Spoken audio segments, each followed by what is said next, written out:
it is something I like to share some ideas and thoughts with you. I'm not asking that you believe anything that I say. I'm not asking that you agree with me. I'm merely asking that you stand on and in the conversation that we'll share with you this evening. And if there's something that I say that can fit and work for you, I say use it. If not, discard it and let it be. Is that all right? Yeah. Say, that's fair enough. Very good. All right. One of the things I have realized, and many of us have, that if you want something out of life, if you want to change yourself, if you want to acquire something, if there's some goal that you want to reach, that is really not easy as some people will make us feel. That living your dream, changing your behaviors, overcoming negative habits, it's challenging. It's hard. That living alone is just very difficult. And once we begin to come to grips with the fact that living is difficult, life is very challenging. I heard a song once by a guy named Dimples called, "If It Ain't One Thing, It's Another." I say to you, if it ain't one thing, it's 12 others. Always something. You will never ever have a problem-free moment in life. Somebody said, and I like this, that you either in a problem or just left one or headed toward one. Anybody found that to be so? Raise your hand if you know what I'm talking about. I mean, there's always something.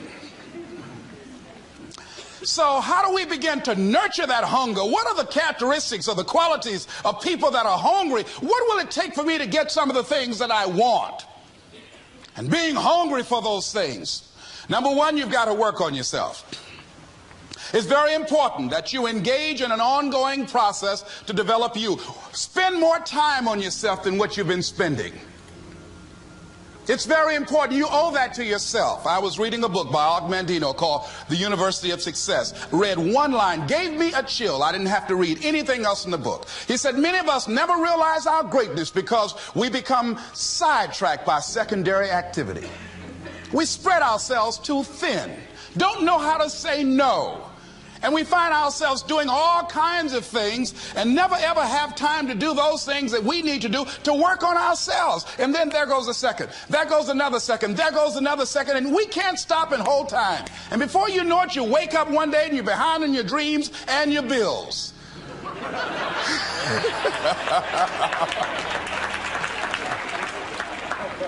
So decide that you're going to take some time to work on you, that you deserve that.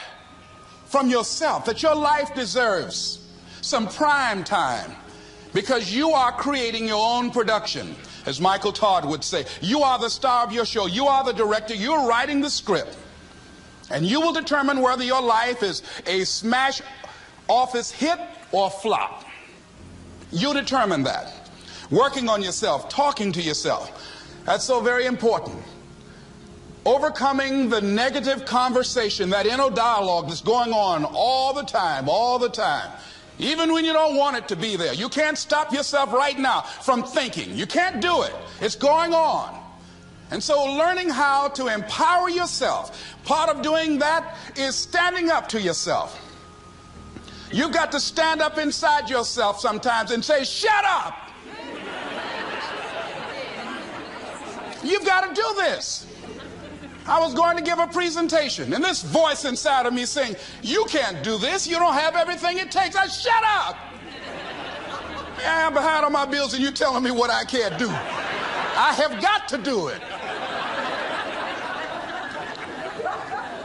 You'll get scared sometimes. Your mind will go blank on you. Some people you will allow to unnerve you, and you wonder, what's wrong with me? I'm not crazy. That's why you've got to learn to make a conscious, deliberate, determined effort to stand up inside yourself. Working on yourself, watching that inner dialogue, it will determine the quality of your life. I don't believe this. I know this. I've had a challenge of losing weight. I'm walking through the airport, this voice say, why don't you have some M&M peanuts? No!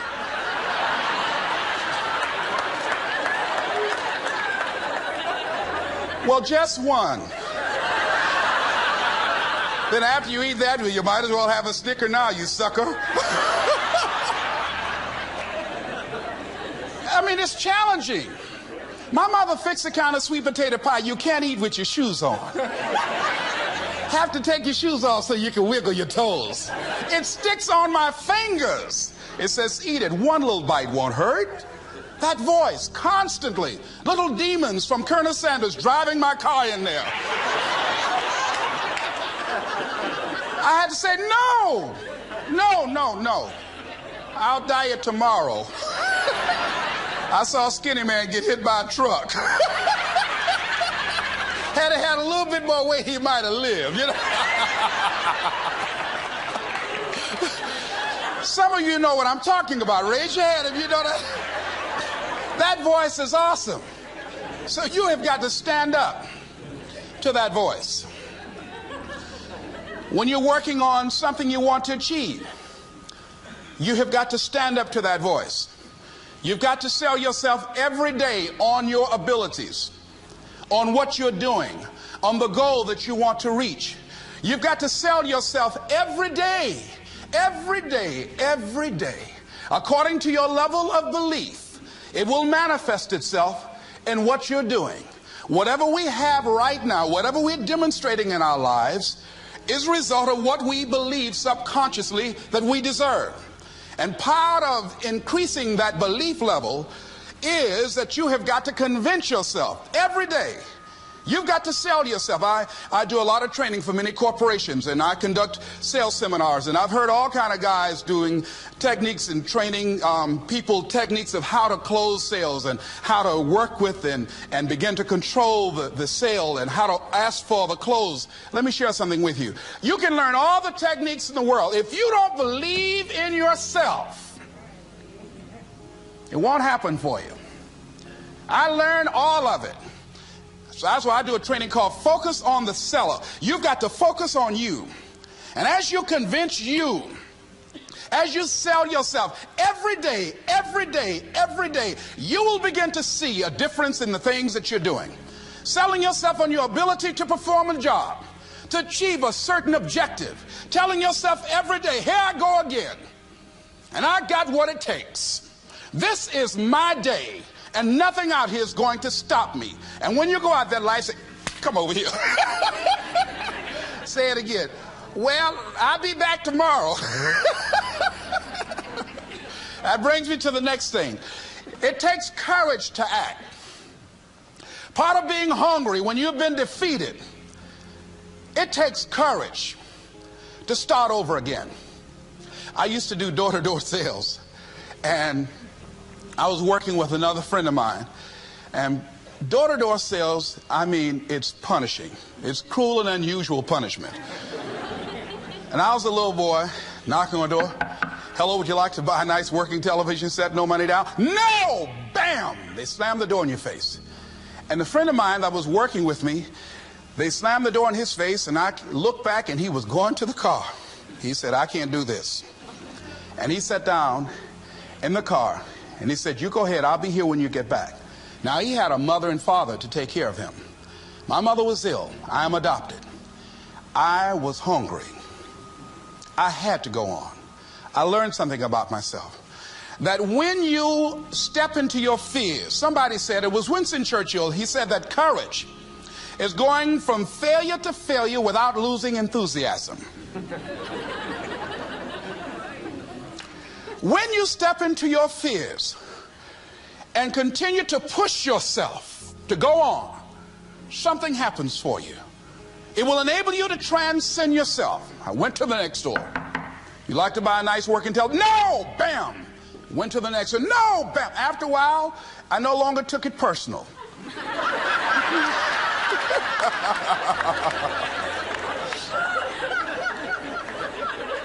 And I began to play a game. I said, well, I know there's a yes out here somewhere. And I'm going to keep on until I find it. And I'm not going home until I do. And I continue to knock on doors. And then somebody eventually would say yes. And I said, are you sure? And I would go in there and I would get the sale. When you have something you want to do, if you don't develop the courage to do that which has been given you to do, and you spend a lot of time going around trying to convince other people or trying to get their approval, what will happen is that you will lose your nerve. And other people will convince you that what you're doing doesn't have any value, and you'll give up on your dream. It's an interesting thing about life, I've also found, that if you don't have the courage to act, sometimes, and particularly, if you have something special to do, life will move on you. If it were not for life, I would still be a disc jockey. I didn't just leave voluntarily to go to the state legislature. I was fired. I was working on a job, and I came home one day. I was married at the time, and I told my former wife, I said, that guy Bert I work for is stupid. She said, if he's so stupid, why does he sign you a paycheck? Now, you see why I divorced her, right? I couldn't stand her. That night, I could not sleep well. Here was a guy that was controlling my life. I was going through all kinds of changes because this man controlled my paycheck. And it was Carlyle who said, truth crushed to earth shall rise again. Winston Churchill said, the truth is incontrovertible. Malice may attack it, ignorance may deride it, but at the end there it is. And we know scripture that says, ye shall know the truth, and the truth shall set you free. And the truth that I had to come to grips with, that I wasn't in charge of my destiny. The truth was that I wasn't giving all that I had. The truth was that there are some things that I wanted to do, but I didn't have the courage to act on those things. And the truth was that Bert Childs was a blessing to me. He made life so miserable for me, I had to start looking at my life differently.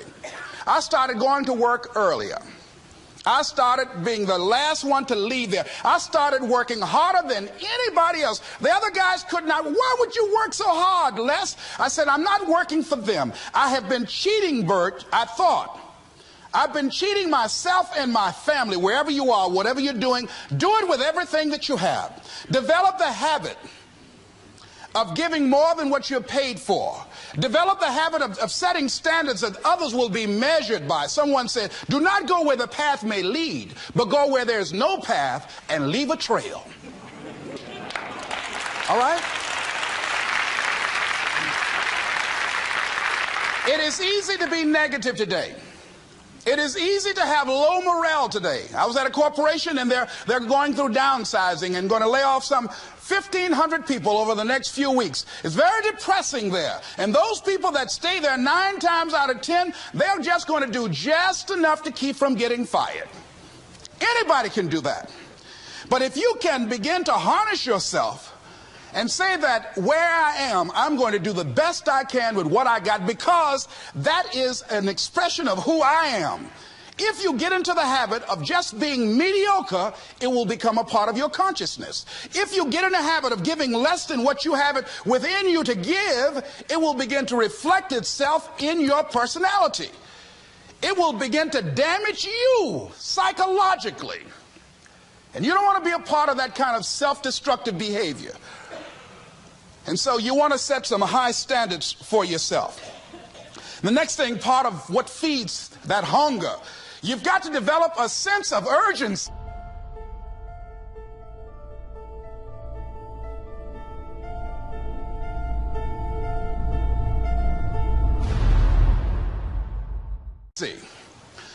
Aurelia said, stop living your life like you have 1,000 years to live.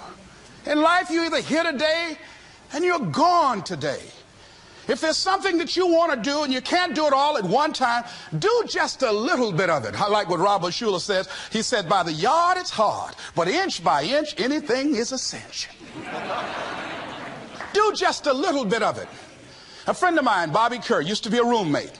Bobby wanted to go into the area of public relations. He loved working with the public. Young lady he wanted to marry named Clarice. Bobby was a great procrastinator. Pretty soon the job where Bobby worked, they transferred him to another location.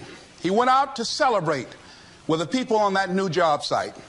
And Bobby suffered a massive heart attack and died.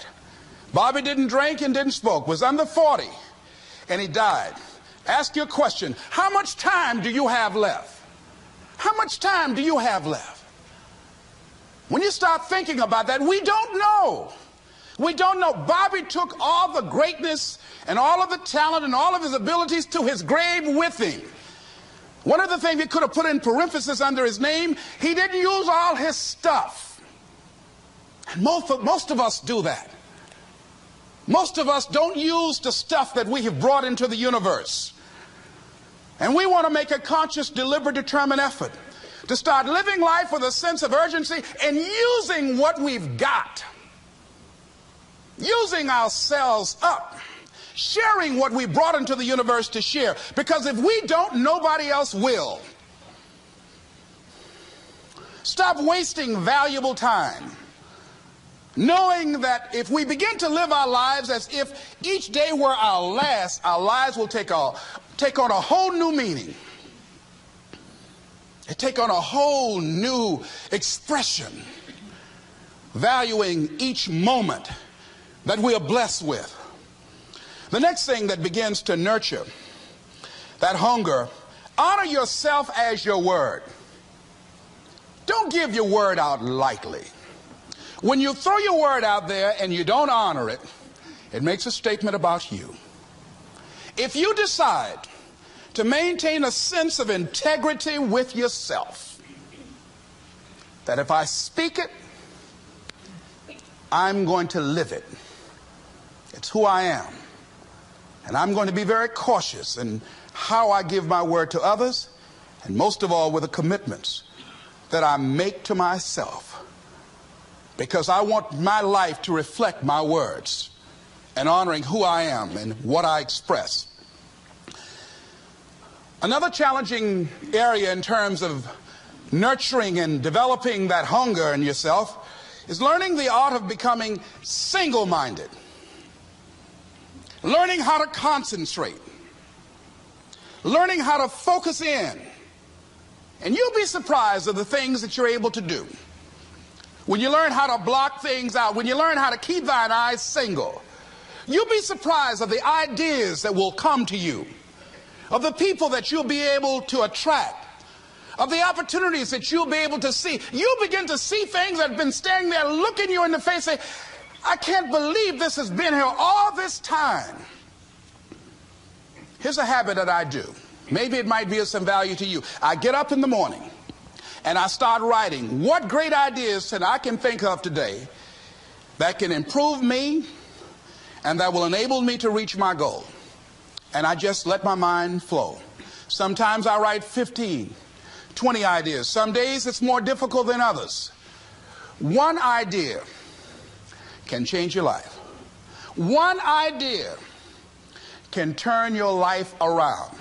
Deciding that you're going to focus to develop your skills. The guy was the new owner of a baseball team that was in the basement of the league when he took it over.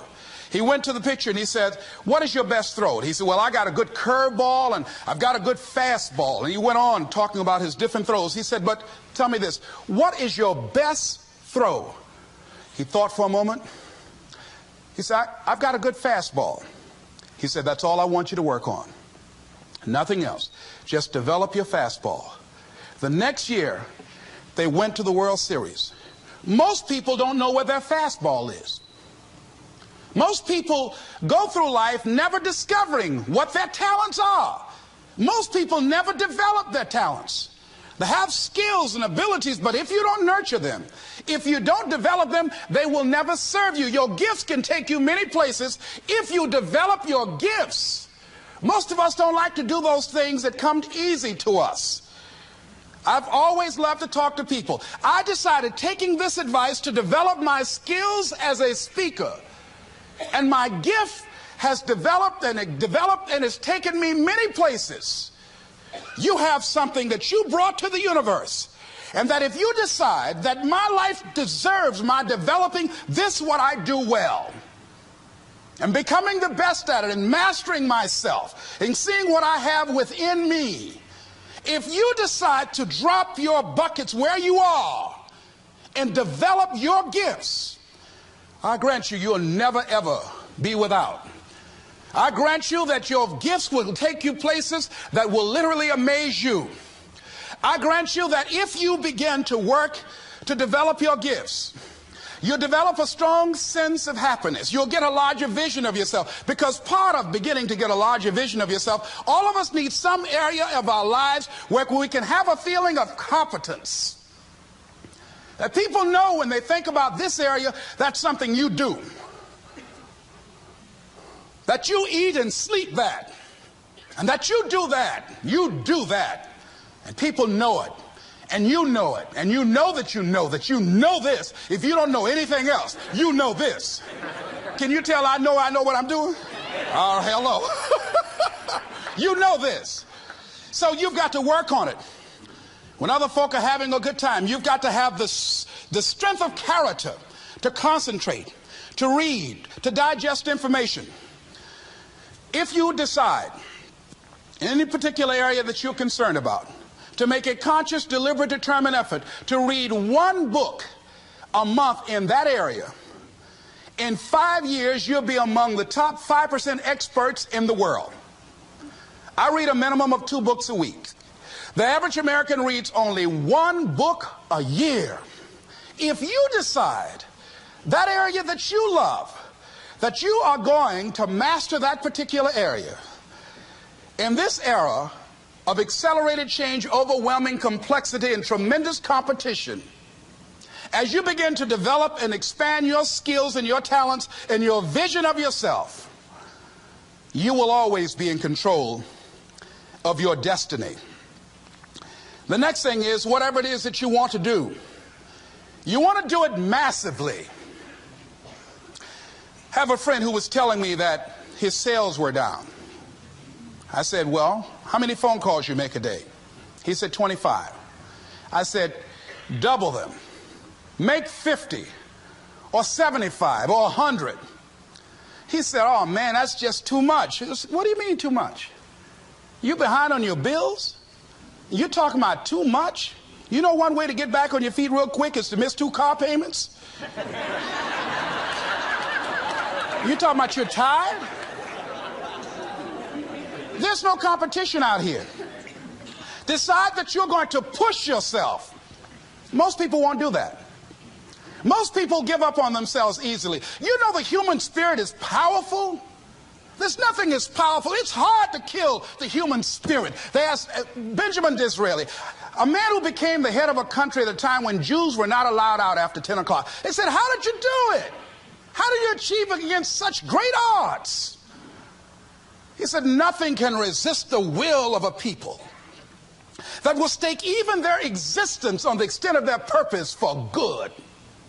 That when you have a made-up mind, when you decide that you want to do something, I was reading something the other day, he said, the power to hold on in spite of everything, the power to endure, this is the winner's quality.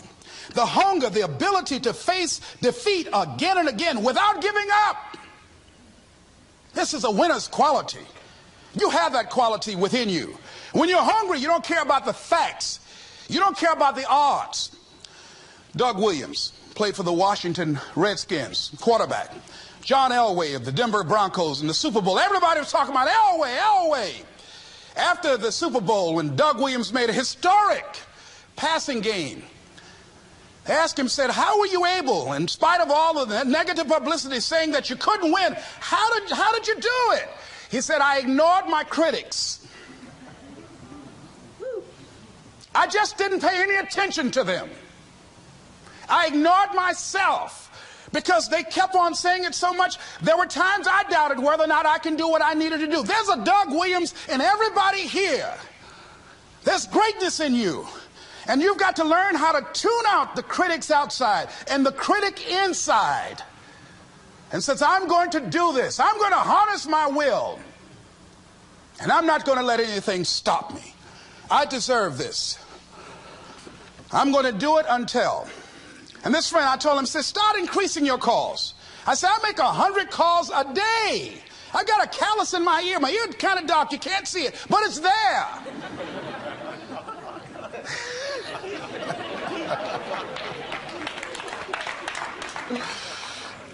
His sales have increased. He's working harder now. The other thing is that if you want something, you have got to be relentless. You've got to learn how to become resourceful. You've got to learn how to become creative.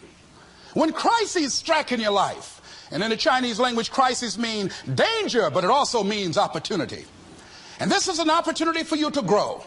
And you've got to be so relentless, regardless of what comes down the pike, that you're always looking for a way to get over, always looking for a way that you can break through, always looking for a way that you can win.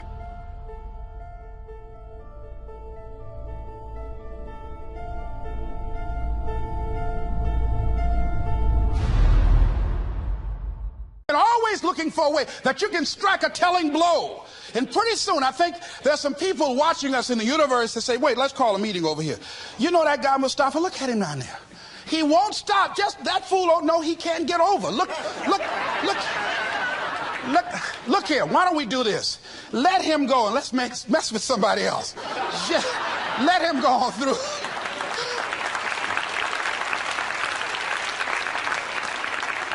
Life will just get tired of whipping you sometimes. And just say, let's just let this one go. I believe this. Now, no one has told me this, but I just kept on kicking. I didn't have sense enough to stop. I was intelligently ignorant. I didn't know what I couldn't do. So I just tried anything. And the fascinating thing about life, because you can't get out of it alive, you might as well have a good time, you know? You might as well have a good time. Live your life with passion, with some drive. I was giving a seminar the other day, and I mentioned that I was going to do some training in August with some young teenagers and take about 100 away to a 2 or 3 day camp and wipe them out. Been working on this. So after the speech, one of the parents walked up to me and said, Mr. Brown, I'd like for you to do something for my son. He's not motivated.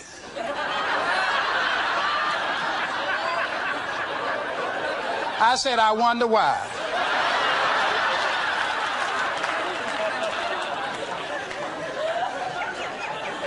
I wonder what's wrong with him. He had no fire whatsoever. See, what you do speak so loudly, folk can't hear what you're saying. And so if you don't have any fire, you know, you've got to watch the people, the relationships that you develop. Have people of kindred mindsets. If you're around folk who are dead and negative all the time, they will affect you. You want people that are around you that have smiles on their faces, looking good. I was telling a group last week, Abraham Lincoln refused to hire a guy because of his face. They said, but the guy can't help it. He said, anybody over 30 is responsible for their face. If you have some depressing face looking at you every day, it affects your blood pressure. Keep these dead faces away from you. It's contagious. This is serious. So you've got to watch your countenance, watch your face, have an uplifted expression, watch your body posture. All of these things affect you psychically. You've got to be the kind of person that you are fearless. Fearless. Folk leave fearless people alone. There's some people walk through a neighborhood and every dog in the neighborhood would bark at them.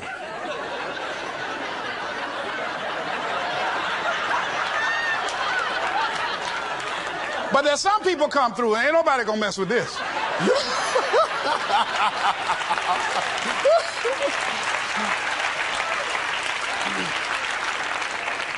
You are unstoppable. And because you are unstoppable, because you've got power that you haven't even begun to use yet, You owe it to yourself to release your brakes. How many of you have had the experience of pulling out of your driveway and you mashed on the accelerator and the car was just going, and couldn't move, and you mashed harder and it couldn't move, and then you discovered you had your emergency brakes on, and then you release those emergency brakes and it goes, choo. Have you ever had that experience before? Most of us go through life with our brakes on, holding back, not giving all that we have, not sharing all of ourselves. Most of us go to our graves still holding on rather than releasing it. What are some of those things that keep us from releasing it? Because of past experiences, past defeats, past pain. We look back, well, it didn't work out then. It probably won't work out now. Many people get confused their performances with who they are. I was reading Pat Riley, the coach of the Los Angeles Lakers.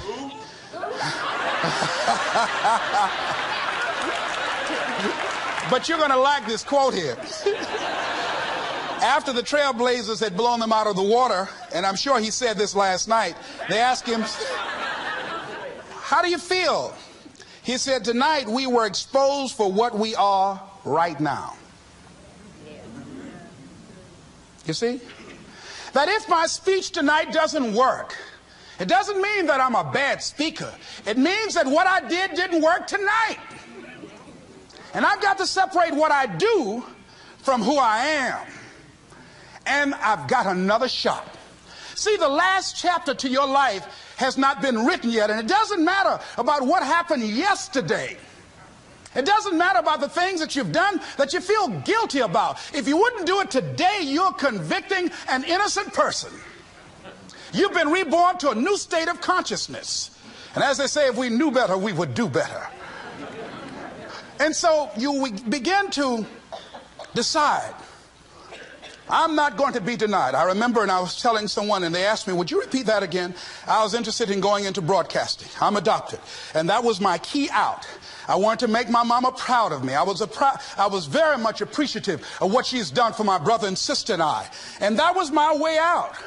And I went over to a radio station, asked a guy and told him that I was interested in broadcasting. He looked at me in my straw hat and my overalls. He said, you have any broadcasting background? I said, no, sir, I don't. What do you do? I cut grass. Young ladies asked me what kind of work I do, and I was working on a garbage truck. I say, well, I'm a sanitary technician. He said, we don't have any job for you. I decided that was something I was going to do. I decided I'm unstoppable. I'm going to go up and hit. I'm going to do this. I started going to the radio station every day, developing a relationship with the people that were doing what I wanted to do.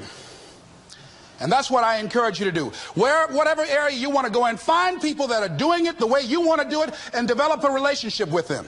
When I decided to go in this area, I wrote letters to Dr. Norman Vincent Peale, to Zig Ziglar, to Dennis Waitley, all of the giants in this area. And I said, this is something I want to do. I've been following your career. Would you help me? Dr. Norman Vincent Peale answered my letter, did an article on me, wrote about me in the most recent book that he issued, and done many broadcasts about me. I'd wanted to develop a relationship and rapport with those people that were achieving those things that I wanted to achieve. By the same token, I would go to the radio station, and I developed a relationship with the guys. And they used me as an errand boy when they needed some food or someone to go pick up entertainers that came into town. Temptation singing My Girl, Jerry Butler singing For Your Precious Love, Sam Cooke singing Darling You Send Me. I would pick up the entertainers at the airport and driving around in the disc jockeys, big Cadillacs. They didn't have any driver's license, but I was acting like I had some.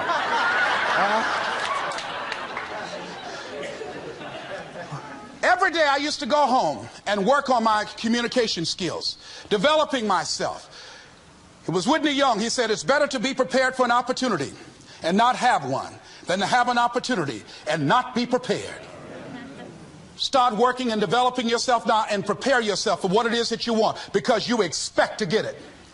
And when the disc jockeys were in the control room, I would go in and watch them and develop a trust level, and they would let me stay, and I would watch and observe them working the controls. When you want something out of life, don't worry about how you're going to get it. How is none of your business. The most difficult thing it is to hold the vision. It's to hold the vision. So there I was at the radio station.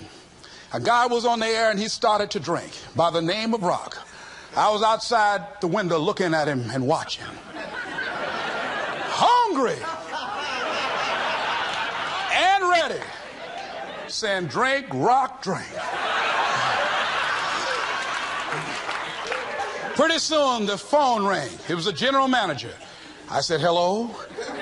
He said, Les, this is Mr. Klein. I said, I know. He said, Rock can't finish his program. He's slurring his words. I said, I know. Can you work the controls until one of the other disc jockeys come in? Would you call them? I said, yes, sir. I hung the phone up. I said, now he must be thinking I'm crazy. I called my mama and my girlfriend Cassandra. I said, y'all come out on the front porch and turn up the radio. I'm about to come on the air.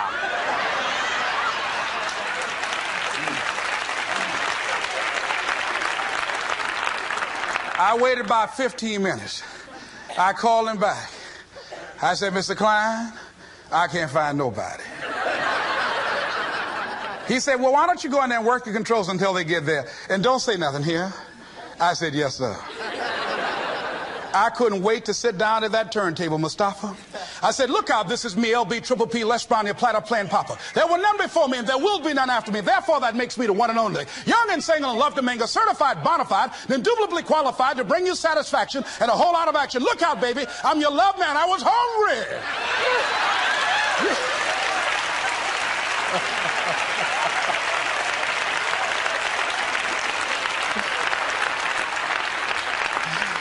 Shake somebody's hand on your right and left and say, you've got to be hungry.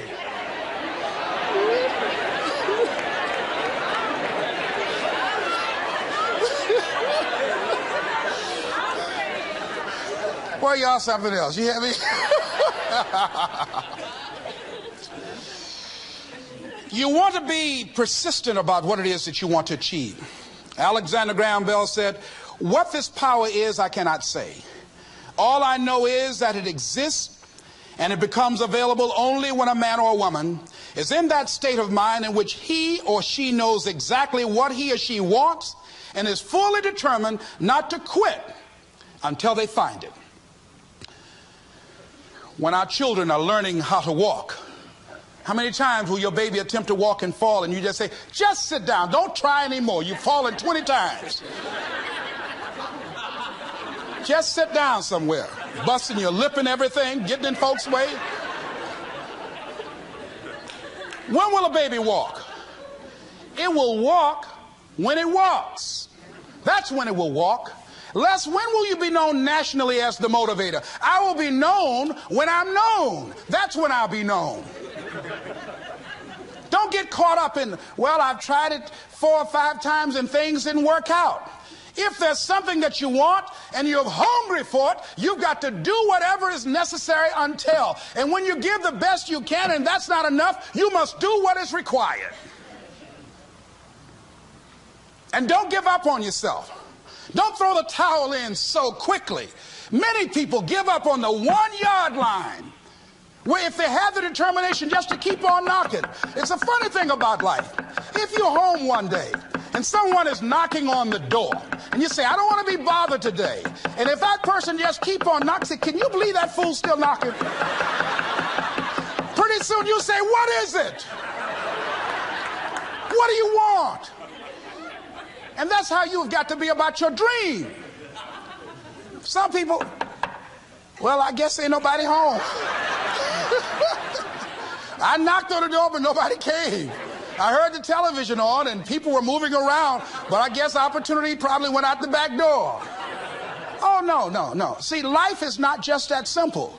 It's not that cut and dry. And that's why most people never realize their personal greatness, because they're casual about life. And when you are casual about life, you will end up a casualty. Life is serious business. So I encourage you to be persistent, to not decide that, well, I've done the best I can. I guess I just can't have it. Don't make that decision. Many of us make premature decisions about ourselves. Calvin Coolidge said something, a man who was a president that was not known for his eloquence or making any historical decisions. for something he wrote about persistence. And he says, press on. Nothing can take the place of persistence. Talent will not. The world is full of unsuccessful people with talent. Genius will not. Unrewarded genius is almost a proverb. Education alone will not. The world is full of educated derelicts. Persistence and determination alone are omnipotent. There's a person that is the embodiment of persistence and determination. A person who decided that some time ago that I'm not going to take anything to my grave with me. I'm going to use myself up, and I'm going to give and give and give until my last breath. This summer, I'm going to be working for her and with her doing training, teaching young people techniques and strategies on how to manifest their personal greatness, teaching them techniques and strategies that will change them at the subconscious level, changing their value systems, and let them see the major role they can play in society. Let's give Mrs. Rosa Parks a round of applause, if you please.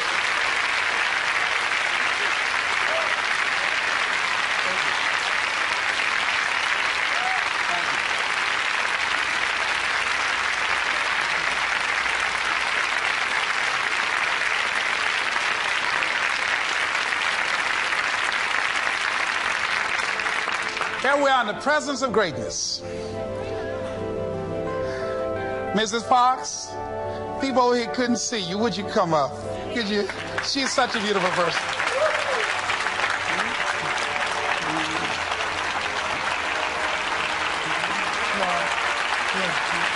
Beautiful person.